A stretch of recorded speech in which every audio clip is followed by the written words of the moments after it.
చూడండి ఎంత ఘోరంగా ఉందో హాస్పిటల్ పరిస్థితి. రోగుల కంట కన్నీరు, ఓపీ వద్ద రోగుల తాకిడి, ఓపీ తీసుకుని వైద్యుల పిలుపు కోసం నిరీక్షిస్తున్న రోగులు.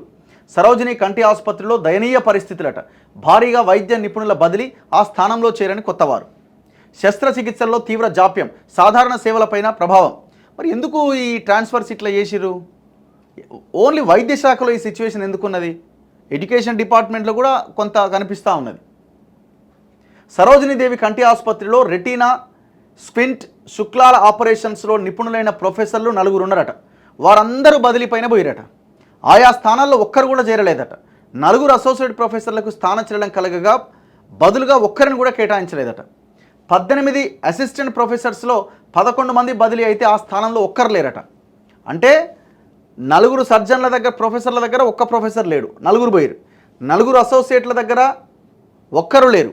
18 అసిస్టెంట్ ప్రొఫెసర్ల దగ్గర 11 మంది అసిస్టెంట్ ప్రొఫెసర్లో 11 మంది బదిలీ అయ్యారు 18లో. ఆ 11 మందిలో ఒక్కరు జాయిన్ కాలే, అంటే ఒక్కరిని కూడా ఆ ప్లేస్లో రిక్రూట్ చేయలే. ప్రస్తుతం 10 ఖాళీలు ఉన్నాయి. 20 మంది నర్సింగ్ సిబ్బంది బదిలీపై వెళ్తే వారిలో 11 మంది చేరిరట. కీలకమైన గ్రేడ్ 1, గ్రేడ్ 2 నర్సులు బదిలీ అయినా వారి స్థానంలో ఒక్కరు రాలే.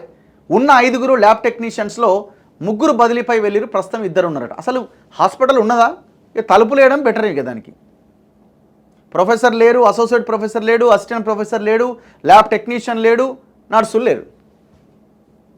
ఇక వైద్యం ఏడు అందుతుంది ఇక. మరి ఇంత దారుణమైన ట్రాన్స్ఫర్స్ ఎట్లా జరిపారు మీరు?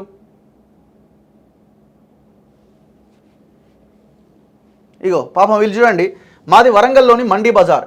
మా మనవడు ఫిరోజ్ కుడికంటిలో కురుపు ఏర్పడడంతో గత నెలలో ఆసుపత్రికి తీసుకొచ్చాం.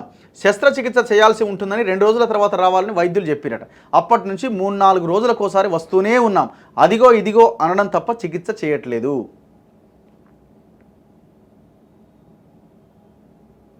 ఇగో అప్పుడు 100 చేస్తే ఇప్పుడు 20 నుంచి 30 చేస్తురట. ఇక్కడ 3 ఆపరేషన్ థియేటర్లు ఉన్నాయి.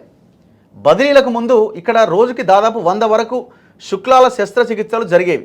కొన్ని రోజులుగా 20 నుంచి 30కి మించట్లే. ప్రధానంగా రెటీనా, కార్నియా, స్క్వింట్ విభాగాల్లో శస్త్రచికిత్సలు 20 రోజులుగా పూర్తిగా మందగించాయి. ఫలితంగా సుదూర ప్రాంతాల నుంచి వస్తున్న వారు తీవ్ర నిరాశతో వెనుదిరుగుతున్నారు.